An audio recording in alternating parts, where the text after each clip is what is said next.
नमस्कार दोस्तों, स्वागत है आप सभी का आपके अपने YouTube चैनल स्टडी ट्री पर। दोस्तों, पिछली क्लास में हम लोगों ने जहां तक पढ़ा था, आज उसी के आगे के सवालों पे हम लोग चर्चाएं करेंगे और उन सवालों से जुड़े हुए जितने महत्वपूर्ण तथ्य और प्रश्न बन सकते हैं उनको भी लेकर के हम लोग साथ में चलेंगे, जिससे तैयारी को और अच्छे से सही तरीके से किया जा सके। ठीक है, तो चलिए सेशन को प्रारंभ करते हैं।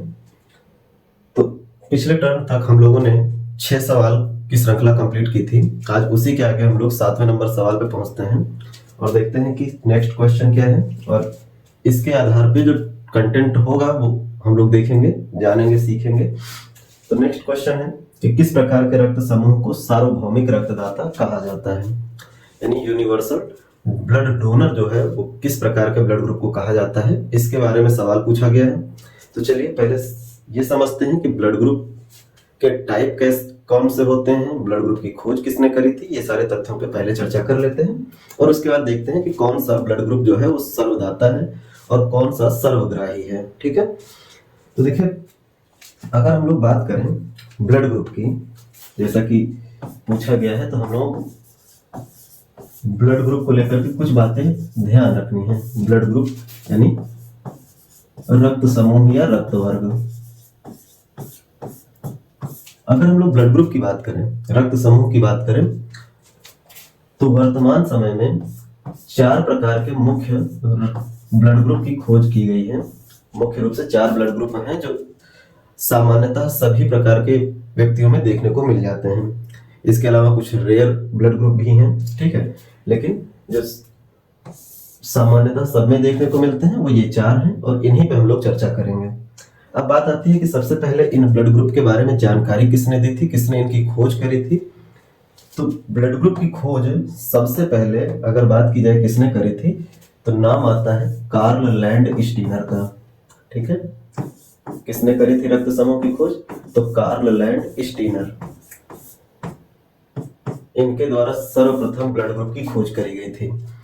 अब इनके द्वारा जो ब्लड ग्रुप खोजा गया था वो कौन सा ब्लड ग्रुप था, ये अगर आपसे सवाल किया जाए तो ध्यान रखेंगे, कार्ल लैंडस्टीनर के द्वारा जिन ब्लड ग्रुप की खोज की गई थी उन ब्लड ग्रुप को हम लोग कहते हैं ABO ब्लड ग्रुप। यानी कि कार्ल लैंडस्टीनर ने ए ब्लड ग्रुप की खोज करी, बी की खोज करी और ओ की खोज करी। ठीक है, जबकि बात आती है कि AB ब्लड ग्रुप की खोज किसने करी थी, AB ब्लड ग्रुप की खोज किसने करी थी, तो इसको लेकर के 2 लोगों का नाम निकल के आता है। एक नाम निकल के आता है Alfred von Decastello, Alfred von Decastello, और दूसरा नाम निकल के आता है एड्रियानो स्टर्ली, एड्रियानो स्टर्ली। ये वो 2 नाम हैं जिनके द्वारा रक्त समूह AB की खोज की गई थी और कार्ल लैंडस्टीनर के द्वारा A, B और O ब्लड ग्रुप की खोज करी गई थी। तो ये ध्यान रखिएगा, ब्लड ग्रुप की खोज कार्ल लैंडस्टीनर ने की थी। यहीं से सवाल बन जाता है कि ब्लड ग्रुप की खोज कार्ल लैंडस्टीनर के द्वारा की गई थी, तो ब्लड सर्कुलेशन सिस्टम की खोज किसने करी थी, ब्लड सर्कुलेशन सिस्टम, रक्त परिसंचरण तंत्र की खोज किसने करी थी, परिसंचरण तंत्र की खोज किसने की थी।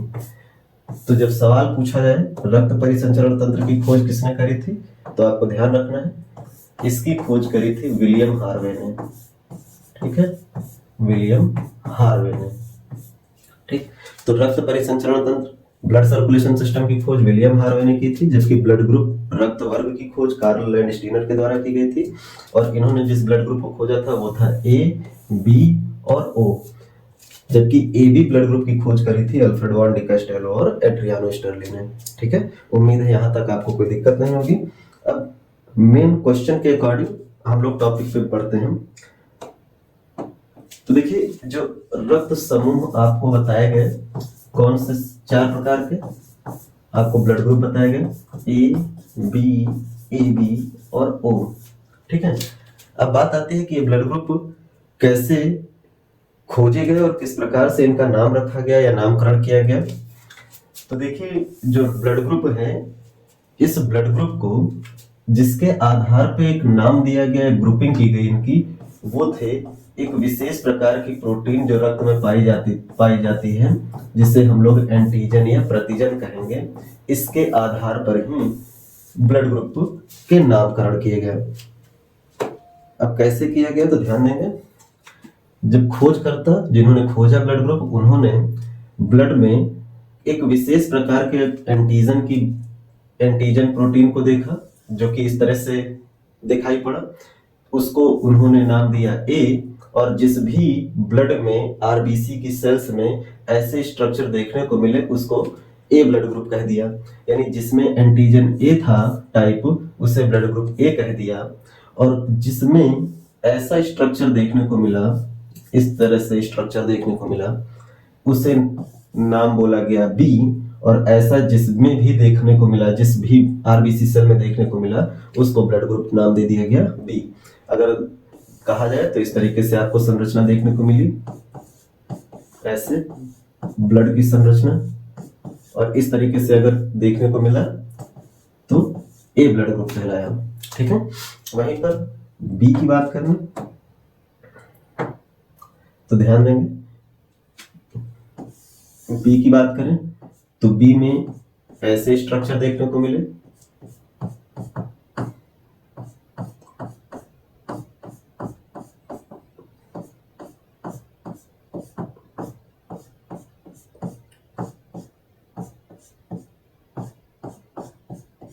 इस तरीके से।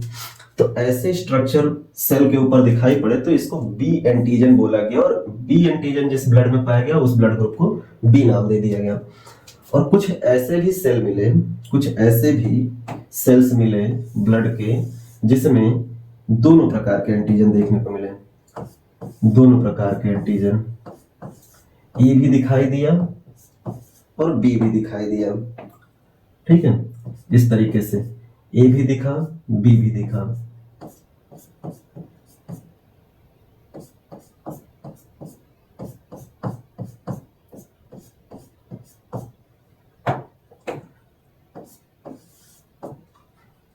तो जिसमें सेल के चारों तरफ ए और बी दोनों प्रकार की प्रोटीन पाई गई, यानी ए एंटीजन बी एंटीजन दोनों पाया गया, यानी ए भी पाया गया और बी भी पाया गया, तो उस ब्लड को क्या कह दिया गया, ए बी ब्लड ग्रुप कह दिया गया।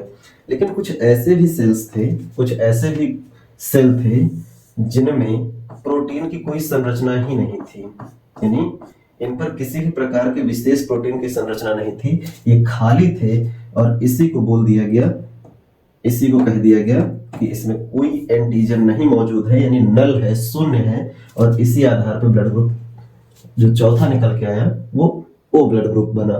ठीक है। तो चार प्रकार के आपको ब्लड ग्रुप देखने को मिलते हैं, चार प्रकार के ब्लड ग्रुप, ए बी और ओ। तो ये ध्यान रखेंगे, ये किस आधार पे निर्धारित किए गए हैं ग्रुप, एंटीजन पर आधारित हैं। आपसे कई बार सवाल पूछा जाता है इस तरीके से कि ए रक्त में कौन सा एंटीजन पाया जाता है, बी में कौन सा, ए बी में कौन सा, या ओ में कौन सा। तो आप ब्लड ग्रुप ना याद करके आप ये याद रखें कि एंटीजन कौन सा है। जो एंटीजन ए है तो उसमें उससे ए ब्लड ग्रुप बनेगा, बी एंटीजन है तो बी ब्लड ग्रुप बनेगा, ए और बी दोनों एंटीजन है तो ए बी ब्लड ग्रुप बनेगा, और कोई एंटीजन मौजूद नहीं है तो ओ ब्लड ग्रुप बनेगा। ये आप ध्यान रखिएगा, एंटीजन से ब्लड ग्रुप को ध्यान रखेंगे।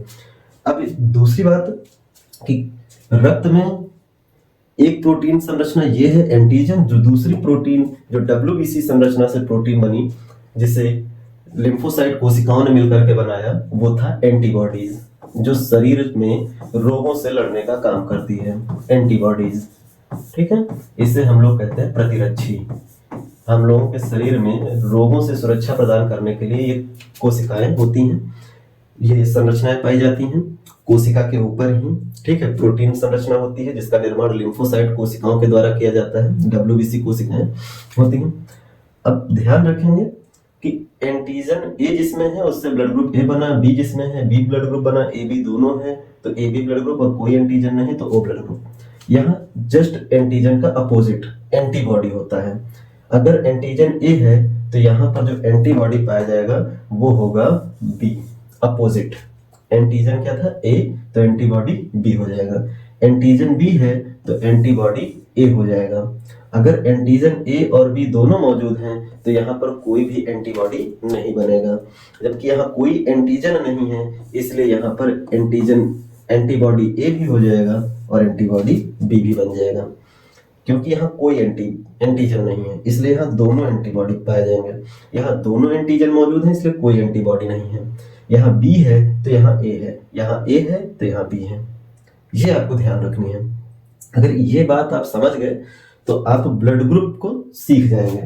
अब ध्यान रखेंगे कि ए जो है वो किसको किसको ब्लड दे सकता है। अगर इसी जगह से हम लोग निकाल के चले तो ध्यान रखेंगे कि एक जैसा एंटीजन और एंटीबॉडी सेम एक जैसे नहीं हो सकते हैं, यानी एंटीजन और एंटीबॉडी एक जैसे नहीं हो सकते। अगर ब्लड ग्रुप ए की बात करें तो ये ब्लड ग्रुप ए जो होता है वो अपने जैसे दिखने वाले ए को ही ब्लड ग्रुप दे सकता है और ए बी को दे सकता है, क्योंकि इसके पास अगर एंटीजन ए है तो एंटीबॉडी उसके जैसा कुछ भी नहीं है। अपोजिट में हमेशा ध्यान रखेंगे कि एंटीजन और एंटीबॉडी एक जैसे नहीं हो सकते। तो चलिए इसी से हम लोग ये तथ्य निकालते हैं। ठीक, तो यहाँ दो बातें आती हैं।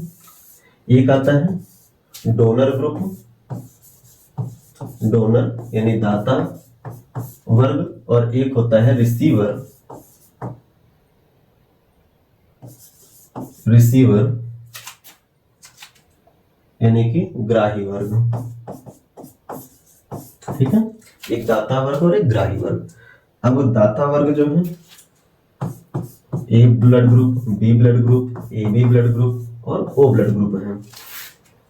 ये ध्यान रखेंगे। अब कौन किसको ब्लड दे सकता है तो इस पे अगर हम लोग चर्चा करें तो ध्यान दीजिएगा।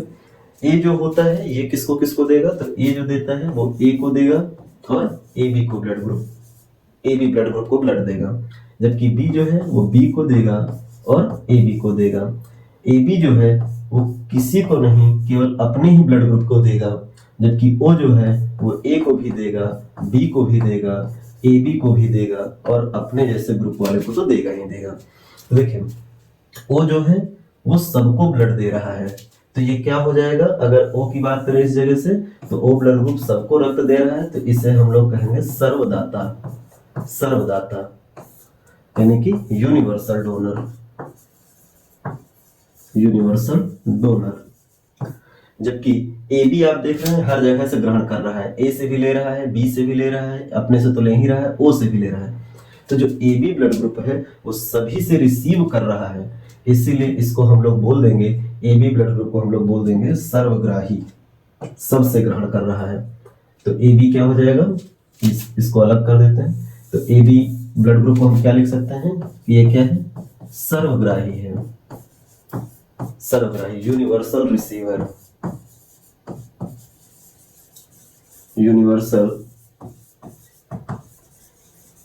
रिसीवर। ठीक है,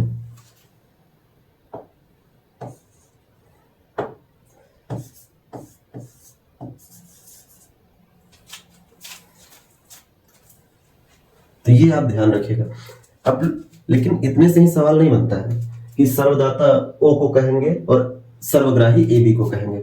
अब इसमें भी सवाल बन जाता है जब पॉजिटिव और निगेटिव का सेंस आ जाता है, क्योंकि blood group direct A B और ओ टाइप ही नहीं होते हैं। ब्लड ग्रुप जो होते हैं वो A positive, A negative, B positive, B negative, इस तरीके से भी होते हैं। तो यहाँ पे अगले इसी कंटेक्स्ट को समझते हैं। अब बात आती है कि जो पॉजिटिव और निगेटिव ब्लड ग्रुप होते हैं वो किस कारण से होते हैं। तो ब्लड में हमने कहा कि प्रोटीन पाई जाती हैं कुछ विशेष प्रकार की।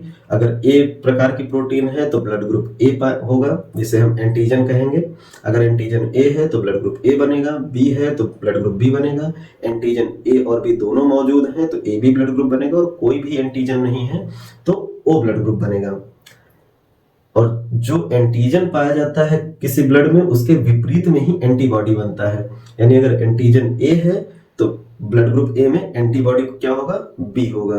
ये ध्यान रखना है। अगर एंटीजन बी है तो एंटीबॉडी ए हो जाएगा। अगर एंटीजन ए और बी दोनों मौजूद हैं तो कोई भी एंटीबॉडी नहीं शरीर में देखने को मिलेगा ब्लड में। और अगर कोई एंटीजन नहीं मौजूद है तो एंटीबॉडी ए भी होगा और एंटीबॉडी बी भी होगा। ये आपको ध्यान देना है। अब यहाँ पे नेक्स्ट बात आता है जो पॉजिटिव और निगेटिव। तो एंटीजन के अलावा और भी प्रोटीन की संरचना कुछ देखने को मिल जाती है ब्लड में। अगर वो प्रोटीन की संरचना, अगर हम कहें कि स्पेसिफिक प्रोटीन की संरचना देखने को मिलती है।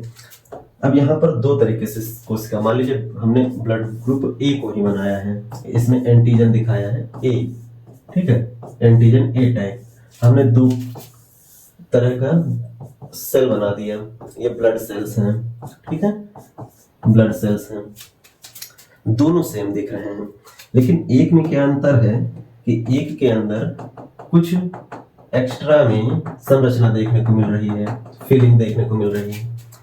ये जो आपको संरचना ब्लड के अंदर दिखाई पड़ रही है, ये विशेष प्रोटीन संरचना है जिसे सबसे पहले खोजा था वीनर नामक वैज्ञानिक ने, ठीक है, वीनर नामक वैज्ञानिक ने। और वीनर ने जो सबसे पहले इस ब्लड ग्रुप की खोज की थी, तो वो खोजा था वीनर ने, इनके बारे में थोड़ा सा सही से लिख लेते हैं, नहीं तो ठीक है, वीनर ने क्या की, खोज की। अभी ये जो खोज करी है इसके बारे में ध्यान रखेंगे, इसे सबसे पहले खोजा था रीसस नामक बंदर से, रीसस नामक, या नामक हटा दो क्योंकि जो रीसस प्रजाति के बंदर हैं, ये कह दें रीसस प्रजाति के बंदर, जो रीसस बंदर होते हैं उससे सबसे पहले उसके ब्लड में इस तरह की प्रोटीन संरचना देखने को मिली थी, जिसे वीनर ने सबसे पहले नोटिस किया।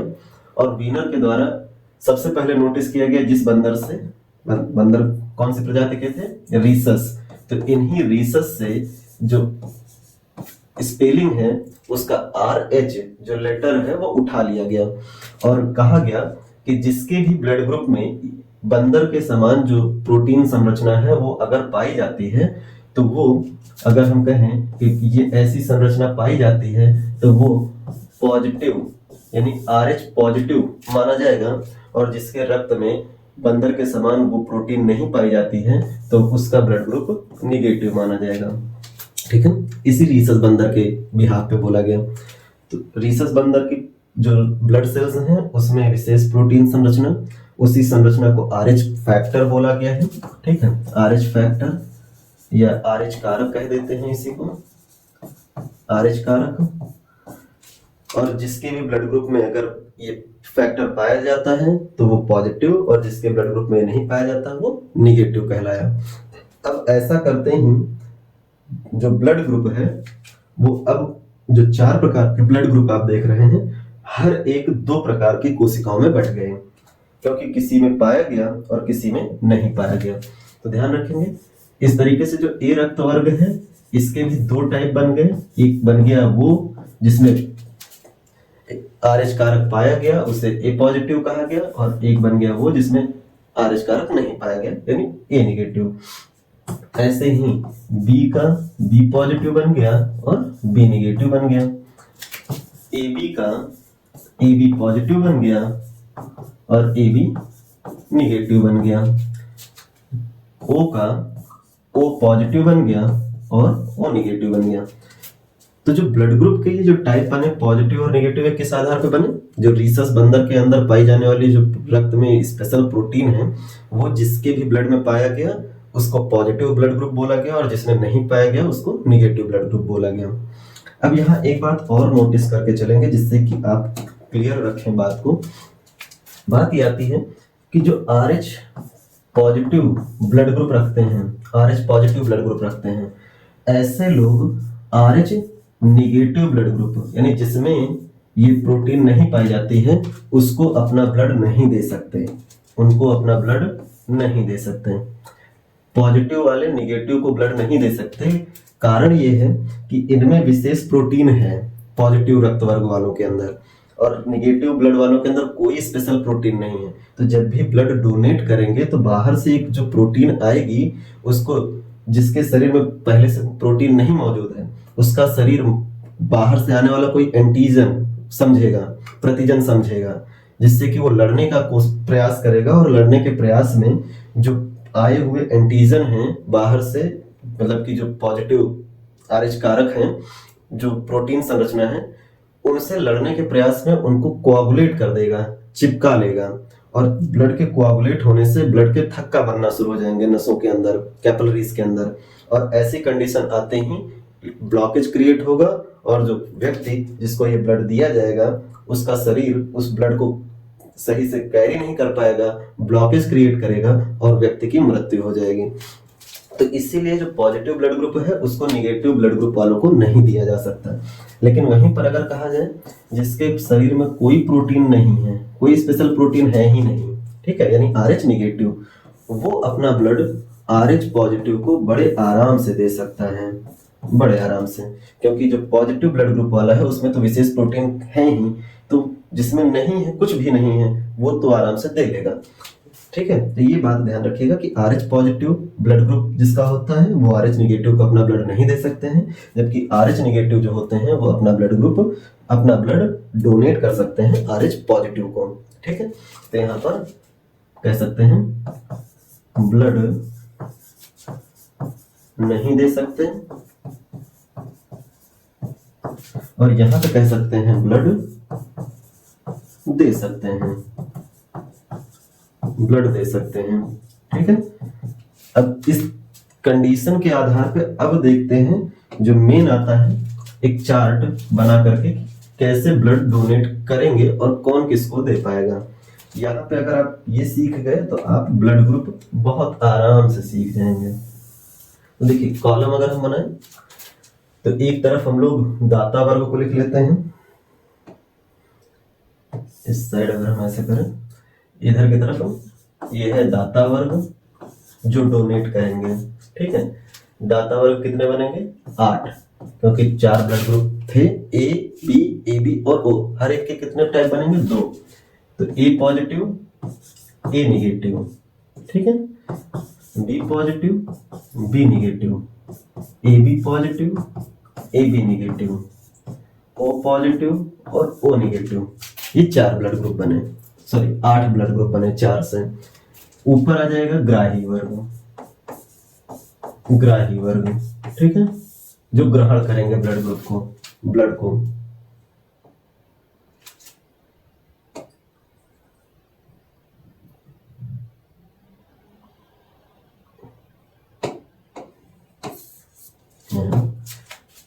ऊपर ग्राही वर्ग, ठीक है। अब ग्राही वर्ग लिख लें, क्योंकि लेने वाले भी 8 ग्रुप हो सकते हैं। A positive, A negative, B positive, B negative, AB positive, AB negative, O positive और O निगेटिव। 8 लेने वाले हैं, 8 देने वाले ग्रुप हैं। तो इस कॉलम को हम लोग पूरा करते हैं खींच के लाइन।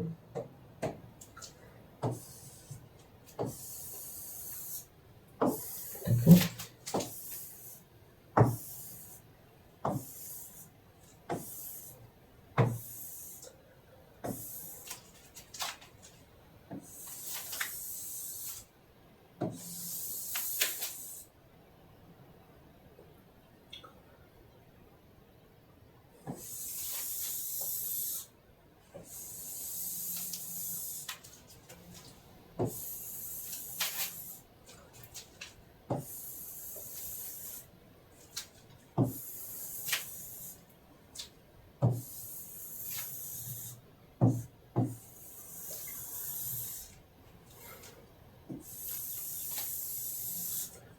तो ये लाइन हुई। ठीक है, अब इसमें ही हम लोगों को देखना है कि कौन किससे ब्लड ले सकता है और कौन दे सकता है। तो देखिए, ये दाता वर्ग है, ठीक है, ये ग्रहण करने वाले हैं, यानी ये देंगे वो लेंगे। ये डोनर है और ये रिसीवर है, ये रिसीवर है। ठीक है, तो ये ध्यान रखेंगे। अब आते हैं कौन किसको लेगा। तो अभी हमने बताया कि जो पॉजिटिव ब्लड ग्रुप वाले होंगे वो निगेटिव को नहीं दे पाएंगे, जो निगेटिव वाले होंगे वो पॉजिटिव को दे देंगे। इसके पहले हमने बताया कि जो ए ब्लड ग्रुप है वो अपने जैसे ए को देगा, ए बी को देगा, जो बी है वो बी को देगा, ए बी को देगा, जो ए बी है वो केवल ए बी को और वो सभी को दे सकता है। तो सभी को दे सकता है जो उसके अकॉर्डिंग और बाकी के अकॉर्डिंग। तो देखिए, ए किसको दे सकता है, तो ए केवल ए को दे सकता है और ए बी को दे सकता है, यानी बी को तो नहीं दे सकता और ओ को नहीं दे सकता। पहले ही हमने कट कर लिया, ठीक है, किसको दे सकता है, ए और ए बी को, लेकिन है पॉजिटिव ब्लड ग्रुप तो ये क्या निगेटिव को देगा, तो नहीं देगा, केवल किसको दे पाएगा, पॉजिटिव को दे पाएगा। यहाँ ए पॉजिटिव जो है वो केवल ए पॉजिटिव को देगा, ए बी निगेटिव को नहीं देगा। ए निगेटिव है तो ये किसको देगा, पॉजिटिव को भी दे देगा, ए निगेटिव को भी दे देगा, ए बी पॉजिटिव को भी दे देगा और ए बी निगेटिव को भी दे देगा, और बाकी बी को और ओ को नहीं देगा। ठीक है, चाहे तो हम कॉलम को खाली रखते हैं, चाहे तो फिल कर सकते हैं। ठीक है, वो हमारे ऊपर है। चलिए कट कर देते हैं, इससे हमें पता रहे कि नहीं दे सकते ब्लड। अब देखिए बी किसको किसको ब्लड दे सकता है, बी को और ए बी को। यहाँ पर बी पॉजिटिव है, क्या ए पॉजिटिव को और निगेटिव को देगा, तो बी ए को देता ही नहीं है, तो पहले ही हम लोग कट कर लें। बी को देगा तो बी को, बी पॉजिटिव कौन से किसको देगा, बी पॉजिटिव को, क्या बी निगेटिव को देगा, नहीं देगा। अगर बी निगेटिव को बी पॉजिटिव का ब्लड चढ़ाया जाएगा तो ब्लड थक्का बना लेगा, कोआगुलेट हो जाएगा। यहाँ पर अगर बात करें तो बी जो है वो ए बी को ब्लड दे सकता है, लेकिन बी पॉजिटिव है तो किसको देगा, केवल पॉजिटिव को, निगेटिव को नहीं देगा, ओ को नहीं दे सकता है।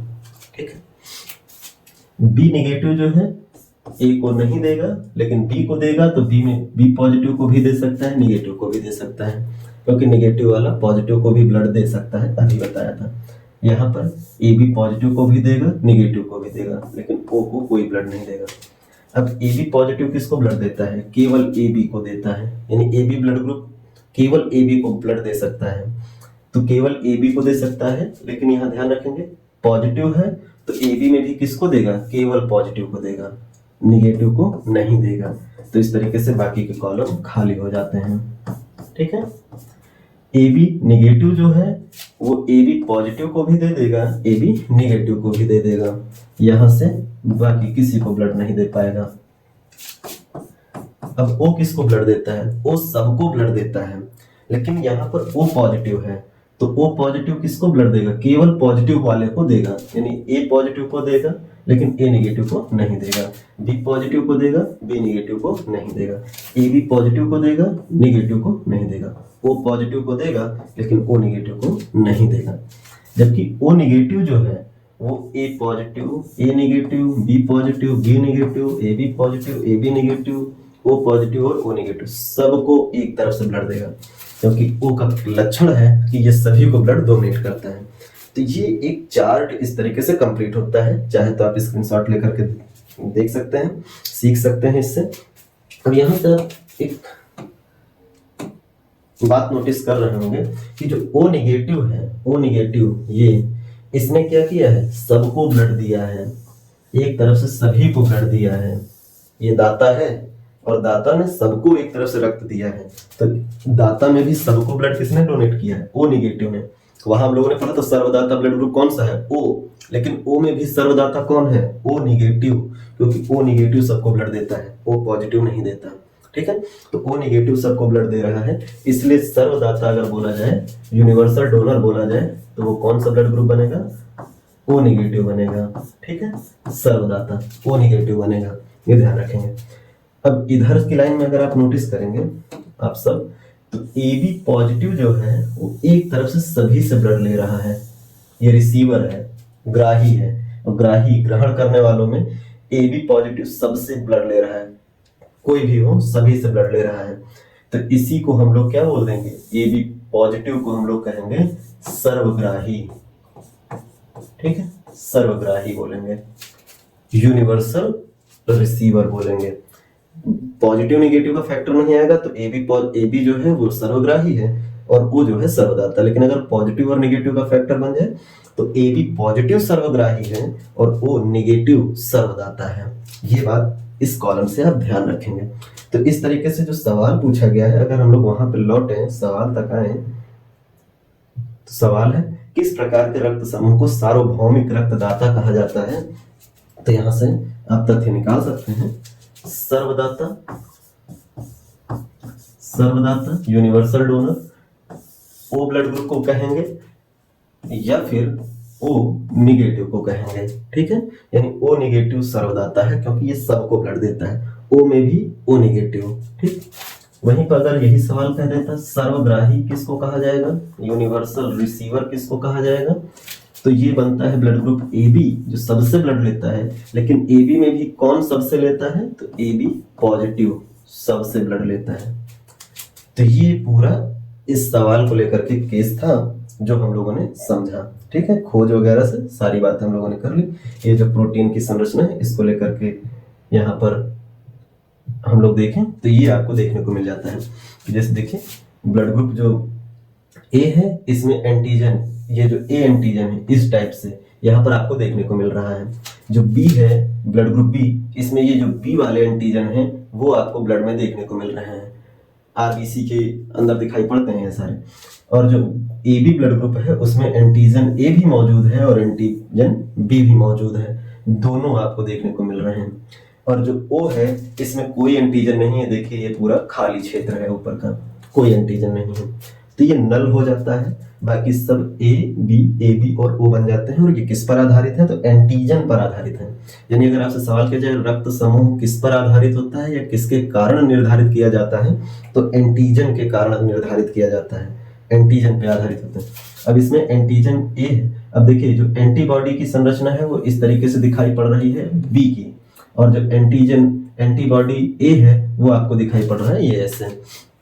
अब जो ब्लड ग्रुप ए होता है उसमें एंटीजन जो है, एंटीबॉडी जो है वो हमेशा विपरीत होगा एंटीजन के। अगर एंटीजन ए है तो एंटीबॉडी बी होगा, एंटीजन बी है तो एंटीबॉडी ए होगा। और अगर दोनों एंटीजन मौजूद हैं तो यहाँ पर कोई एंटीबॉडी नहीं मौजूद होगा। अगर कोई एंटीजन नहीं है तो यहाँ पर एंटीबॉडी ए भी मौजूद है, एंटीबॉडी बी भी मौजूद होगा। तो ये संरचना है जिसको हम लोगों ने अपने हिसाब से समझ लिया है। ठीक है, यहाँ पर ही इस बात को ध्यान रखिएगा। तो अगर कहा जाए रक्त वर्ग किस पे आधारित होता है, रक्त वर्ग रक्त समूह किस पे आधारित होता है, तो रक्त समूह एंटीजन पर आधारित होता है। ठीक है, पर आधारित होता है। उम्मीद है यहाँ पर आपको पूरी बात समझ में आ गई होगी। जो अभी बहुत छोटा सा टॉपिक हम लोगों ने उठाया है, बहुत छोटा सा कंटेक्स्ट लिया है। ठीक है, बहुत ज़्यादा डिटेल नहीं गए हैं, लेकिन जो इम्पोर्टेंट तथ्य निकालना था वो सारी बात हम लोगों ने निकाल ली। ठीक है, अब नेक्स्ट सवाल की तरफ बढ़ते हैं। अगला सवाल है आधुनिक आवर्त सारणी में समूह और आवर्त की संख्या कितनी है। अब समूह और आवर्त की बात आ गई है आधुनिक आवर्त सारणी में, तो सबसे पहले तो बात कर लेते हैं आवर्त सारणी की। ठीक है, कुछ बेसिक बातों पे हम लोग बात कर लेते हैं, क्योंकि बेसिक भी बहुत जरूरी है। बहुत डिटेल में भी नहीं चलेंगे, बहुत हल्के से इसके बारे में देखेंगे। तो देखिए आवर्त सारणी का मतलब क्या है या पीरियोडिक टेबल का मतलब क्या है, तो ये ध्यान रखेंगे तत्वों का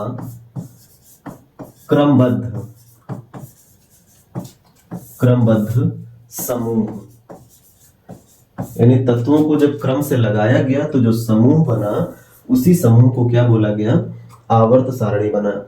सबसे पहले अगर बात करें कि तत्वों को अरेंज करने की शुरुआत किसके द्वारा की गई थी, तो यहाँ पर सबसे पहले तत्वों को अरेंज करने की शुरुआत डोबेराइनर के द्वारा करी गई थी। ठीक है, डोबेराइनर के द्वारा, इनके द्वारा एक नियम दिया गया था जिसको डोबेराइनर का त्रिक सिद्धांत या ट्रायड्स लॉ भी कहा जाता है। ठीक है, अभी अंदर नहीं जाएंगे ज्यादा, बस अभी बेसिक समझेंगे क्योंकि हमको आधुनिक आवर्त सारणी तक आनी है। डोबेराइनर के बाद अगले व्यक्ति है एक न्यूलैंड्स। ठीक है, न्यूलैंड्स, और इनके द्वारा अष्टक नियम दिया गया, ऑक्टेट रूल दिया गया, अष्टक नियम। इनका जो अष्टक नियम था इसी को कुछ जगहों पे पूछा गया है 7 सुरों का नियम किसने दिया था, तो 7 सुरों का नियम न्यूलैंड ने दिया था। ये आपको ध्यान रखना है। 7 सुर से मतलब क्या है, इस नियम का अष्टक नियम में ध्यान रखेंगे। इनके नियम को 7 सुरों का नियम क्यों कहते हैं, इसको ही समझाने के लिए थोड़ा सा इनकी बात को हम डिटेल कर लेते हैं। देखिए इनका जो थ्योरी था वो इस बात पे आधारित था कि इन्होंने कहा था कि जो पहला तत्व होगा, जो भी पहला तत्व है जहां से तत्वों को पढ़ने की शुरुआत करेंगे, उस तत्व से 8वां जो तत्व होगा, 8वें नंबर का तत्व, वो एक जैसे गुण प्रदर्शित करेंगे। यानी पहले के अगर बात करें, पहले से शुरू कर रहे हैं पढ़ना नंबर 1 से, तो नंबर 1 से जो समान नेचर रखेगा वो 8वें नंबर का तत्व होगा। वहीं पे अगर हम तत्वों की श्रृंखला को फिल कर दें 2 3 4 5 6 7 8 फिर 9 10 11 12 ऐसे करके फिल कर दें, तो इनका कहना था कि जो फिर दूसरे नंबर का तत्व होगा, सेकंड नंबर का तत्व, वो अपने से 8वें नंबर के तत्व यानी 9वें तत्व के समान गुण रखेगा। जो तीसरे नंबर का तत्व होगा, अगर यहाँ से हम पढ़ना शुरू करें तो ये अपने से 8वें यानी कि 10वें नंबर के समान गुण प्रदर्शित करेगा। यानी जहां से तत्वों को हम पढ़ेंगे वहां से हर 8वां तत्व अपने से पहले तत्व के समान गुण प्रदर्शित करेगा। ये न्यूलैंड का अष्टक नियम था। ठीक है, अब इसी को 7 सुरों का नियम क्यों कह दिया जाता है? क्योंकि 7 सुर जो होते हैं वो क्या होते हैं? सा रे गा मा पा धा नी, ये 7 सुर हैं।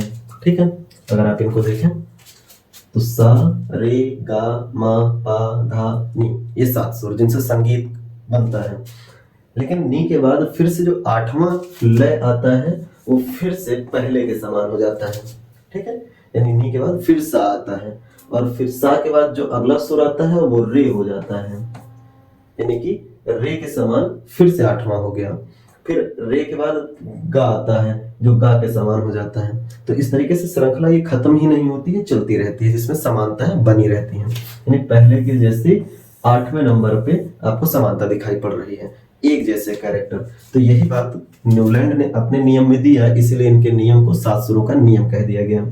अब न्यूलैंड के बाद देखें, देखिए न्यूलैंड के बाद यहाँ पेज लेते हैं।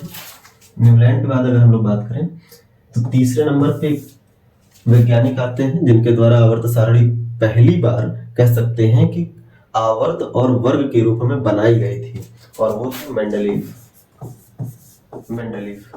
ठीक है, मेंडलीफ, इनके द्वारा जो आवर्त सारणी दी गई उसे दीर्घाकार आवर्त सारणी कहा गया। दीर्घाकार आवर्त सारणी बोला गया, यानी कि लॉन्ग फॉर्म पीरियोडिक टेबल कहा गया। लॉन्ग फॉर्म पीरियोडिक टेबल कहा गया। अब ये जो दीर्घाकार आवर्त सारणी मेंडलीफ के द्वारा दी गई, इसमें ध्यान रखेंगे खास बात यही थी कि इनकी आवर्त सारणी में 7 आवर्त और 9 वर्ग थे। 7 आवर्त और 9 वर्ग थे, और टोटल इनकी जो आवर्त सारणी में इन्होंने तत्वों को अरेंज किया था वो तत्वों की संख्या थी 63। इतने तत्वों को मेंडलीफ ने अरेंज किया था। अब आवर्त क्या होते हैं और वर्ग क्या होते हैं इसको देख लेते हैं, लेकिन उसके पहले जान लेते हैं कि मेंडलीफ ने जब तत्वों को अरेंज किया आवर्त और वर्ग में, तो इनके द्वारा तत्वों को परमाणु भार के आधार पर, परमाणु भार पर अरेंज किया गया। ठीक है, यानी इनके जो आवर्त सारणी बनाई गई उसमें जो तत्व अरेंज किए गए वो सभी तत्व परमाणु भार पर आधारित थे, यानी उनका क्रम परमाणु भार पर आधारित था। जबकि आधुनिक आवर्त सारणी जब आएगी, मोजले की आवर्त सारणी, तो वो परमाणु भार पर आधारित न होकर के परमाणु क्रमांक पर आधारित होती है। पिछले टर्म पे हम लोगों ने पिछली क्लास में ये बात देखी थी कि जो परमाणु भार होता है वो किसी तत्व के नाभिक में उपस्थित प्रोटॉन और न्यूट्रॉन की संख्या का योगफल होता है, परमाणु भार। जबकि परमाणु क्रमांक केवल प्रोटॉन की संख्या होती है किसी भी तत्व में, तो ये ध्यान रखेंगे। अब आवर्त और वर्ग कैसे है? देखिए वर्ग की बात करें तो वर्ग ऊपर से नीचे की तरफ श्रृंखला में पढ़े जाते हैं, यानी तत्वों को इस प्रकार से नीचे की तरफ इस क्रम में अरेंज करने की जो प्रक्रिया है उसे वर्ग बोला गया। और वहीं पर जब तत्वों को बाएं से दाएं इस तरीके से पढ़ा गया, बाएं से दाएं पढ़ा गया, तो इस तरीके से बाएं से दाएं पढ़ने की प्रक्रिया को आवर्त बोला गया। आवर्त यानी किसी तत्व को बाएं से दाएं पढ़ने को आवर्त कहा और ऊपर से नीचे पढ़ने को वर्ग कहा। वर्ग यानी ग्रुप। ठीक है, ये ग्रुप है, और आवर्त यानी कि ये पीरियड्स हैं। ठीक है, तो पीरियोडिक टेबल की बात करें तो वर्ग और आवर्त इस तरीके से, वर्ग हमेशा ऊर्ध्वाधर होते हैं, वर्टिकल होते हैं, खड़ी लाइन बोली जाती है, या ऊपर से नीचे पढ़े जाते हैं तत्व। आवर्त क्या होते हैं? क्षैतिज रेखा में पढ़े जाते हैं, पड़ी लाइन बोली जाती है। इसके अलावा हम लोग बाएं से दाएं तत्वों को पढ़ते हैं। तो ये वर्ग और आवर्त को लेकर के मेंडलीफ ने बनाई थी। तो मेंडलीफ के द्वारा सबसे पहले निर्मित की गई थी। तत्वों को क्रमबद्ध इस प्रक्रिया में आवर्त और वर्ग में सबसे पहले किसने अरेंज किया, अगर आपसे पूछा जाए तो मेंडलीफ ने अरेंज किया। ठीक, अब आधुनिक आवर्त सारणी की बात करते हैं। मॉडर्न पीरियोडिक टेबल, आधुनिक आवर्त सारणी की बात करते हैं। आधुनिक आवर्त सारणी की बात करते हैं। तो देखिए, आधुनिक आवर्त सारणी की बात करें तो इसको सबसे पहले बनाया था मोजले के द्वारा बनाया गया था। ठीक है, 1913 में मोजले ने बनाया था। जबकि अगर हम लोग बात करें मेंडलीफ ने, तो इन्होंने 1869 में बनाया था, 1869 में बनाया था। इसके पहले अगर हम लोग बात करें तो न्यूलैंड ने अपना जो बनाया था वो 1866 में बनाया था। डोबेराइनर ने जो बनाया था वो 1817 में बनाया था। ठीक है, 1817। तो डोबेराइनर का जो डोबेराइनर ने जो अपना सिद्धांत दिया सबसे पहले तत्वों को अरेंज करने का, ट्रायड्स लॉ जो दिया 1817, न्यूलैंड ने जो ऑक्टेट रूल दिया वो 1866 में दिया। वहीं पर मेंडलीफ ने जो दिया वो 1869 में दिया, और जो मोजले ने दिया वो 1913 में दिया, 1913 में दिया आधुनिक आवर्त सारणी। अब इसकी क्या विशेषता, तो इनकी जो आवर्त सारणी थी इसमें 7 आवर्त थे, यानी आवर्त तो 7 ही थे, लेकिन इनकी आवर्त सारणी में वर्गों की संख्या हो गई थी 18, यानी वर्ग 18 हो गए थे। तो आवर्त 7 और वर्ग 18 है। इसके अलावा इनकी जो आवर्त सारणी थी, आधुनिक आवर्त सारणी, वो परमाणु भार पर आधारित न होकर के परमाणु क्रमांक पर आधारित थी। परमाणु क्रमांक पर आधारित, ठीक है, यानी भार पे आधारित न होकर के किस पे आधारित, क्रमांक पे आधारित थी। ये आपको ध्यान रखना है। आवर्त और वर्ग बता चुके हैं। आवर्त हम लोग तत्वों को बाएं से दाएं पढ़ते हैं, और वर्ग में तत्वों को ऊपर से नीचे पढ़ा जाता है। यानी ऊपर से नीचे अगर पढ़ें तो वर्ग, बाएं से दाएं पढ़ें तो आवर्त। यही हम लोगों को ध्यान देना है। अब आवर्त सारणी को थोड़ा सा समझ लेते हैं, देख लेते हैं। देखिए, अगर हम लोग बात करें आवर्त सारणी की, ठीक है, तो कुछ तत्वों के बेसिक क्रम हम लोगों को पता होने चाहिए, जिससे कि हम लोग अपने स्तर पर आवर्त सारणी को एक बना सकें, निर्धारित कर सकें। वैसे सवाल का जवाब हो गया है कि आधुनिक आवर्त सारणी में कितने वर्ग और कितने आवर्त हैं। तो यहाँ पर जो क्वेश्चन पूछा था उसका जवाब है, कि आधुनिक आवर्त सारणी में 7 आवर्त और 18 वर्ग हैं। ठीक है, ये आधुनिक आवर्त सारणी में समूह और आवर्त की संख्या कितनी है, तो समूह कितने हैं 7, और समूह कितने हैं 18, और आवर्त कितने हैं 7। ठीक, तो ये ध्यान रखना है। ये हो गया।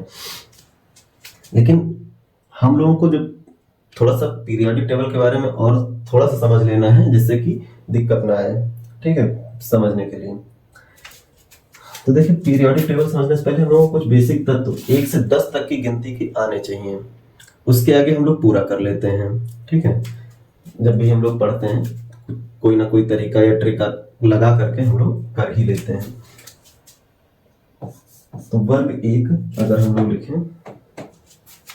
वर्ग 1 टोटल 18 वर्ग हैं, लेकिन सभी को हम लोग सीधे नहीं पढ़ते हैं। हम लोग पढ़ते हैं वर्ग 1, वर्ग 2, और उसके बाद 3 से लेकर के 12 तक के वर्ग को नहीं पढ़ते हैं, डायरेक्ट 13 पे चलते हैं, फिर 14, फिर 15, फिर 16, फिर 17 और फिर 18। ठीक है, बीच में हम लोग यहाँ पर गैप कर देते हैं। कहां से कहां तक, 3 से लेकर के 12 तक। हम लोग सिलेबस के अकॉर्डिंग अगर चलें तो ये वर्ग नहीं पढ़ते हैं। हम लोग केवल एस ब्लॉक तत्व और पी ब्लॉक तत्व पढ़ते हैं, जबकि डी ब्लॉक तत्व और एफ ब्लॉक के तत्व हम लोग छोड़ देते हैं। अब इसमें कौन कौन से तत्व आते हैं, इनकी अगर हम लोग बात करें तो नंबर 1 परमाणु क्रमांक का तत्व है हाइड्रोजन, जो पहले ही वर्ग में देखने को मिलता है।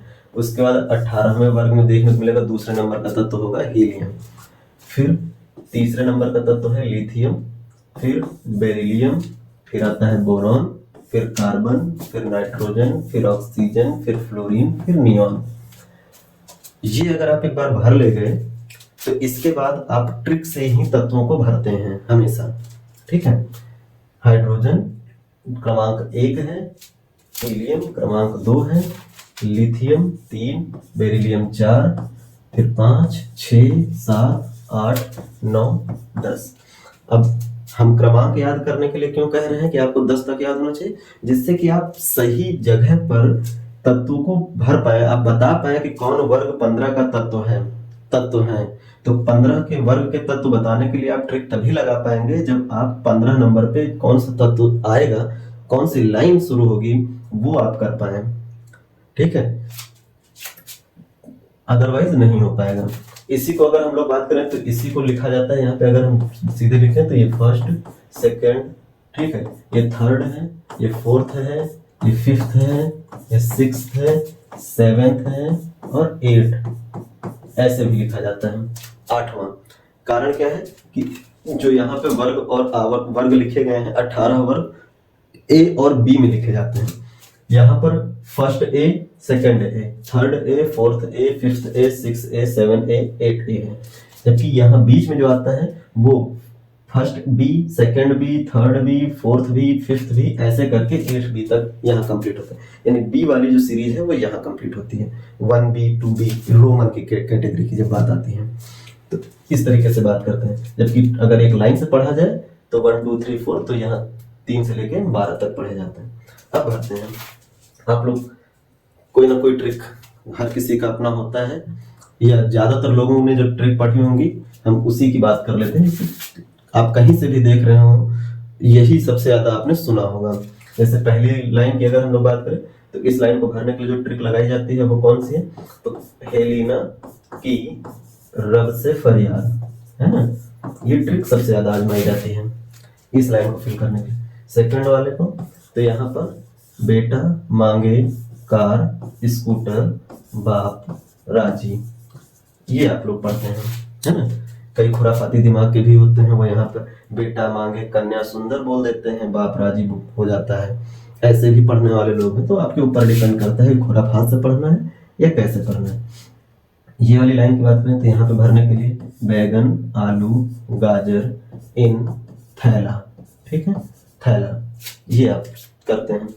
यहाँ पे कब सीता गीत सुनाए पब्लिक में, ये लाइन हो जाती है। यहाँ पे अगर हम बात करें तो नाना पाटेकर, ऐश्वर्या सब बीमार, नाना पाटेकर, ऐश्वर्या सब बीमार। यहाँ पे तो उस से टी पो, ये आ जाता है। इस लाइन की बात करें तो यहाँ पे आता है फिर कल बाहर आई आंटी, ये लाइन भर जाती है। इस लाइन की बात करें तो वे नेता और कर्मचारी जीतते रहेंगे, ये लाइन भर जाती है। इस तरीके से हम लोग कंप्लीटली भर देते हैं पूरी लाइंस को, ठीक है। अगर अब तत्वों की बात कर लें, कौन सा किस तत्व को कौन सा कहा जाता है, तो ये है hydrogen, lithium, sodium, potassium, rubidium, caesium, francium, फिर beryllium, magnesium, calcium, strontium, barium, radium, फिर boron, aluminium, gallium, indium, thallium, carbon, silicon, germanium, tin और प्लम्बम, लेड, ठीक है, और एसन है टिन। फिर nitrogen, phosphorus, arsenic, antimony, bismuth, Sb antimony है। फिर oxygen, sulphur, selenium, tellurium, polonium, fluorine, chlorine, bromine, iodine, astatine, helium, neon, argon, krypton, xenon और radon, ये आपको देखने को मिलते हैं। ये 18 वर्ग के तत्व हैं जिनको आप पढ़ते हैं। जबकि यहाँ पे अगर हम लोग बात करें तो ये वाली लाइन पहला आवर्त बनेगी, ये वाली लाइन दूसरा आवर्त है, ठीक है, ये लाइन तीसरा आवर्त, ये चौथा, फिर 5वां, 6वां और 7वां, टोटल 7 आवर्त देखने को मिलते हैं। यानी तत्व को जब हम इस तरह से पढ़ें, हाइड्रोजन, हीलियम, यानी पहले आवर्त में कितने तत्व दिखाई पड़े, तो 2 तत्व। अगर हम तत्व लिखें तो तत्व पहले आवर्त में कितने, 2 तत्व। दूसरे आवर्त में कहें तो लिथियम, बेरिलियम, फिर boron, carbon, nitrogen, oxygen, fluorine, neon, इनको अगर हम काउंट करें तो 8 तत्व। इस तरीके से अगर हम लोग आवर्तों में देखें तो तीसरे आवर्त में भी आपको 8 तत्व, चौथे में आपको 18 तत्व, 5वें में आपको 18 तत्व, 6ठे में आपको 32 तत्व और 7वें में आपको 32 तत्व। ये जो यहाँ से ये लाइन जा रही है यहाँ पर, 32 तत्व दिखाई पड़ते हैं। तो टोटल जो आपको तत्व देखने को मिलेंगे, इनको अगर हम लोग जोड़ें तो आपको टोटल 118 तत्व देखने को मिलते हैं। अब आपको यहाँ लग रहा हो कि यहाँ पे तत्व कहाँ पे हैं, जो 18 और 18 32 ये सब दिखाई पड़ रहा है।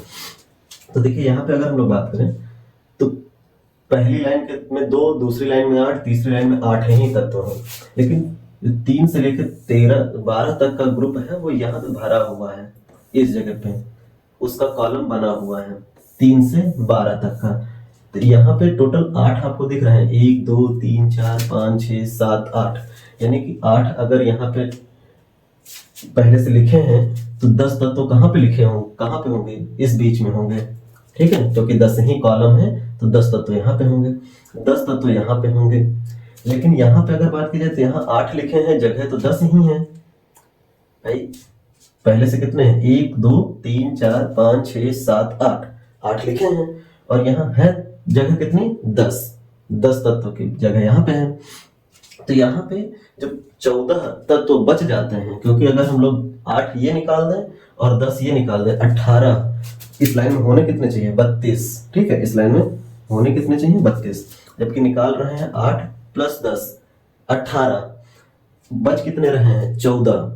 अब 14 जो बच रहे हैं वो कहाँ जाएंगे, तो वो बाहर यहाँ लिखे जाते हैं। आपको आवर्त सारणी जब देखने को मिलेगा तो आवर्त सारणी में आप यहाँ पर देखेंगे, यहाँ पर आपको 14 तत्व देखने को मिलते हैं।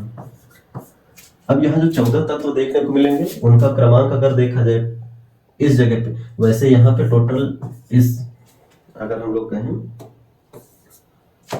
ये जो 14 तत्व हैं इस जगह पे लिखे हुए, इन्हें हम लैंथेनाइट तत्व कहेंगे, लैंथेनाइट।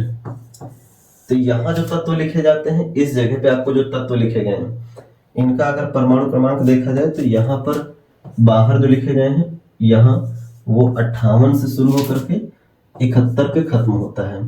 लेकिन यहाँ पर जो एक तत्व इस जगह पे आता है वो होता है 57 नंबर का तत्व, 57। तो 57 से प्रारंभ होकर के 57, 58 से फिर 71, टोटल 15 तत्व जो होते हैं वो लैंथेनाइट तत्व कहलाते हैं। यानी लैंथेनाइट तत्वों की संख्या कितनी होती है, 15 होती है। एक इसी जगह पे भरा है, बाकी 58 से 71 बाहर लिखा है।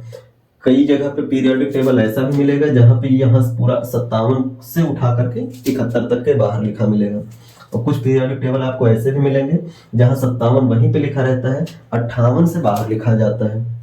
तो लोग इसी में कंफ्यूज हो जाते हैं कि लैंथेनाइट तत्व का क्रम कहां से कहां तक चलता है, कुछ में 58 से 71 है, कहीं 57 से 71 है, सही क्या है।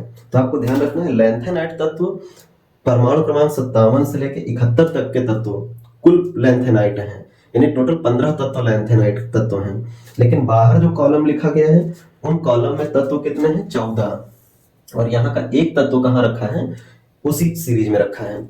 वैसे ही यहाँ पर एक तत्व 7वीं सीरीज में एक तत्व इस जगह पे भरा जाता है, उसका नाम होता है 89 नंबर का तत्व, 89 नंबर तत्व। बाकी इसके बाद सारे तत्व जो यहाँ पर भरे जाएंगे, 10 यहाँ पे टोटल हैं, 10 देखिए 2 निकाल दिए, फ्रांसियम और रेडियम।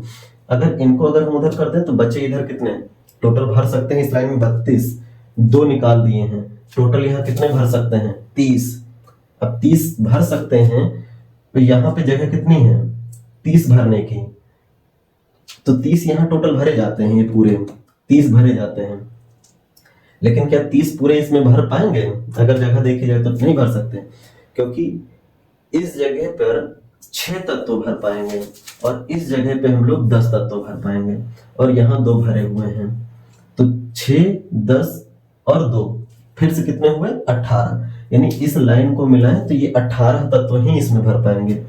तो 14 तत्व जो बच रहे हैं वो कहाँ जाएंगे, तो वो फिर से इस नीचे के कॉलम में चले आएंगे। 89 के बाद यहाँ पे 90 से लेकर के शुरू होंगे और 103 तक के तत्व। तो 90 से 103 तक के ये जो तत्व आपको देखने को मिलते हैं, इन तत्वों को कहा जाता है, यहाँ पे जो 14 तत्व हैं इन तत्वों को कहा जाता है एक्टिनाइट तत्व,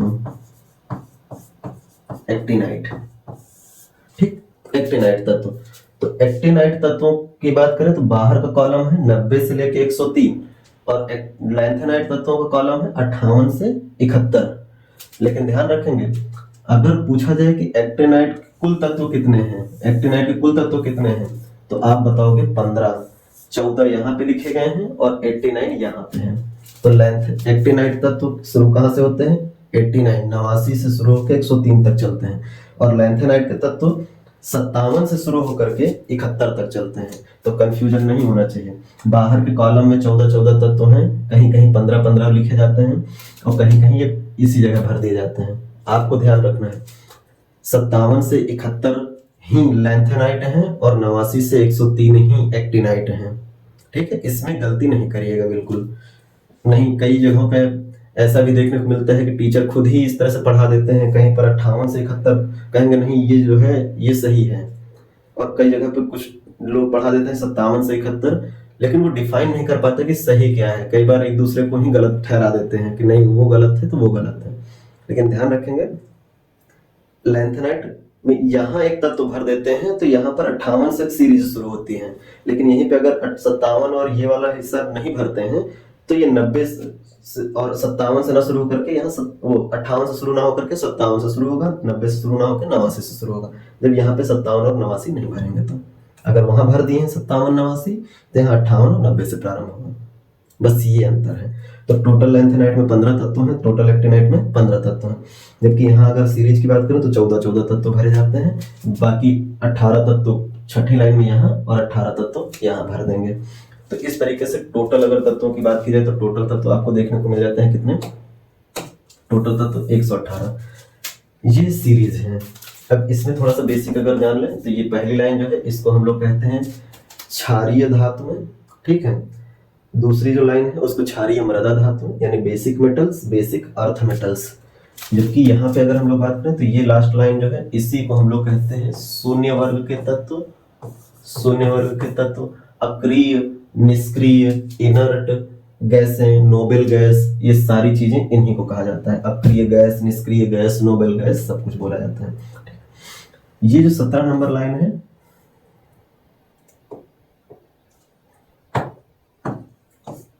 ये जो 17 नंबर की लाइन है इस लाइन को हैलोजन समूह कहा जाता है, फ्लोरीन वाली लाइन को। तो फ्लोरीन की लाइन हैलोजन है, ये वाले हैं क्या क्या नाम बताएं, अक्रिय गैस कौन से 18वीं लाइन, अक्रिय गैस, निष्क्रिय gas, noble gas, inert gas, शून्य वर्ग के तत्व 18 नंबर वाली लाइन। ये किसी से नहीं क्रिया करते हैं, इनके बाहरी कोष पूरे होते हैं, 8 इलेक्ट्रॉन भरे होते हैं, इसलिए ये न तो इलेक्ट्रॉन लेते हैं न तो देते हैं, किसी से क्रिया नहीं करते हैं। लेकिन हाँ यहीं से एक तथ्य और एक्स्ट्रा निकल के आ जाता है। ये जो जीनान आपको देखने को मिलता है ना, इसका एक कैरेक्टर होता है कि क्लोरीन से क्रिया करके जीनान क्लोराइड बना लेता है। अक्रिय गैस है, किसी से क्रिया नहीं करते हैं, लेकिन जीनान जो है ये क्रिया दिखाता है क्लोरीन के साथ। तो ये इसके अजनबी या स्ट्रेंजर नेचर को प्रदर्शित करता है। इसलिए जीनान को लेकर सवाल बनता है कि स्ट्रेंजर गैस किसको कहा जाता है। तो स्ट्रेंजर गैस किसको कहा जाता है, जीनान को कहा जाता है। ये ध्यान रखिएगा, अजनबी गैस बोला जाता है इसको। क्यों कहा जाता है, क्योंकि ये अक्रिय गैस है, किसी से क्रिया नहीं करता है। पूरा ये सीरीज के कोई तत्व किसी से क्रिया नहीं करता है, लेकिन फिर भी जीनान जो है वो क्लोरीन से क्रिया कर जाता है, इसलिए अजनबी गैस कहलाता है। क्योंकि इसका लक्षण ऐसा है कि बाकियों से बिल्कुल अलग जुदा दिखाई पड़ता है। ये पूरी बात यहाँ पे ध्यान रखनी। बीच में अब देखो ये जो पहली और दूसरी लाइन जो दिखाई पड़ती है, पहली और दूसरी लाइन, इस लाइन के जो तत्व होते हैं इनको एस ब्लॉक के तत्व कहा जाता है, एस ब्लॉक तत्व। यहाँ पर हीलियम, हीलियम ये एस ब्लॉक है, का है एस ब्लॉक है। बाकी पूरी सीरीज पूरी 13 से लेकर के 18 तक पी ब्लॉक तत्व है, पी ब्लॉक के तत्व हैं।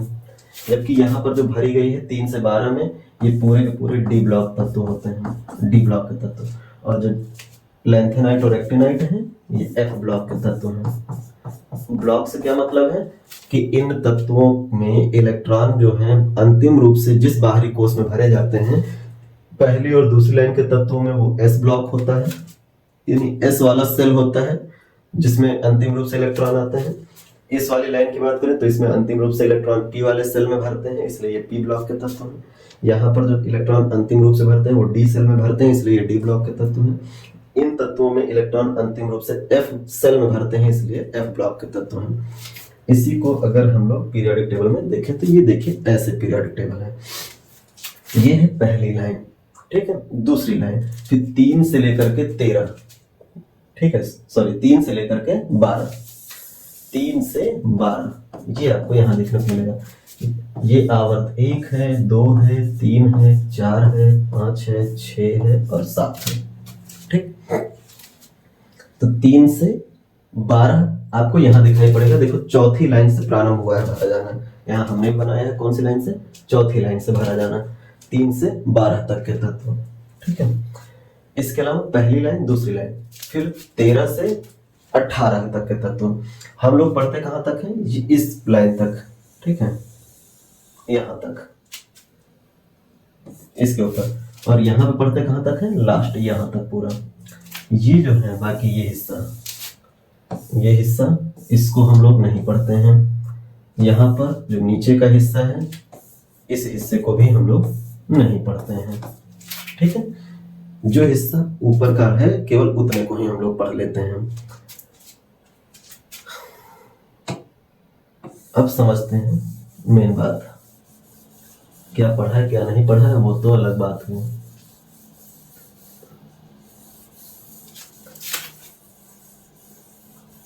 ठीक है, अब देखिए यहाँ पे आपको दिख रहा है ना, ये 57 से लेकर के 71 तक पूरा यहाँ से उठाया गया है। यानी कि यहाँ 57 नंबर को नहीं भरा गया है, इसको किनारे हिला के भरा गया है। तो 57 से 71 तक अगर काउंट किया जाए तो ये टोटल आपको 15 एलिमेंट दिखाई पड़ेंगे। ये जो एलिमेंट श्रृंखला है ये है लैंथेनाइट तत्व, ये वाली श्रृंखला। और इसके नीचे ये जो 15 तत्व नीचे वाले मिलेंगे ये है एक्टिनाइट श्रृंखला। ये इस लाइन से उठाए गए हैं, एक्टिनाइट यहाँ से और लैंथेनाइट यहाँ से उठाए गए हैं। ये 89 नंबर यहाँ पे भरा जाता है, लेकिन यहाँ पे 89 से शुरू किया गया है। तो अगर किसी पीरियोडिक टेबल में यही 89 भर दिया गया है तो ये वाली पहला ये वाला हिस्सा अलग नहीं मिलता है। तो बाहर 58 से और 90 से शुरू होते हुए दिखाई पड़ता है। आपको यही ध्यान रखना है, बाकी कोई अंतर कुछ खास नहीं है। ये क्षारीय धातुएं हैं, क्षारीय मृदा धातुएं हैं, हैलोजेंस हैं, अक्रिय निष्क्रिय नोबेल गैस, ये शून्यवाद के तत्व हैं। अभी पीरियोडिक टेबल को लेकर के हम लोग बस इतना ही समझ लें, बाकी इस पर डिटेल में थोड़ा सा और विस्तार से चर्चा हम लोग प्रॉपर करेंगे पीरियोडिक टेबल को लेकर के, जिससे कि हम लोग ये ज्ञात कर पाए। कई बार सवाल पूछे जाते हैं, ऑप्शन के अकॉर्डिंग दे देता है और कह देता है कि कौन सा जो तत्व है उसका परमाणु क्रमांक परमाणु त्रिज्या सबसे बड़ी होगी, किसका इलेक्ट्रॉन त्यागने की क्षमता सबसे अधिक होती है, या कौन ज्यादा जल्दी इलेक्ट्रॉन ग्रहण कर लेता है ना। आयनन विभव को लेकर के सवाल पूछ लेता है। विद्युत धनात्मक तत्व सबसे प्रबल कौन होता है, विद्युत ऋणात्मक सबसे प्रबल या दुर्बल कौन होता है, धात्विक गुण कौन प्रदर्शित करता है, अधात्विक गुण कौन प्रदर्शित करता है। तो ये सब समझने के लिए हमें पीरियोडिक टेबल को अच्छे से समझना पड़ेगा। इस पर हम लोग विस्तार से डिटेल में क्लास करेंगे। आज की क्लास में बस इतना ही, क्योंकि दो ही सवाल हम लोग कर रहे हैं, 2 या 3 सवाल, लेकिन उन्हीं सवालों से जुड़े हुए हम लोग बहुत सारे तथ्य एक्स्ट्रा में कर रहे हैं। और अगर आप एक्स्ट्रा में जो पॉइंट मिल रहे हैं उनको आप नोट कर लेंगे, उन पे आप ध्यान देंगे, तो आपको बहुत सारे जो सवाल हैं ये तैयार हो जाएंगे, टॉपिक भी तैयार हो जाएगा। ठीक है, तो आज इतना ही रखते हैं, मिलेंगे अगली वीडियो में। तब तक के लिए नमस्कार, धन्यवाद।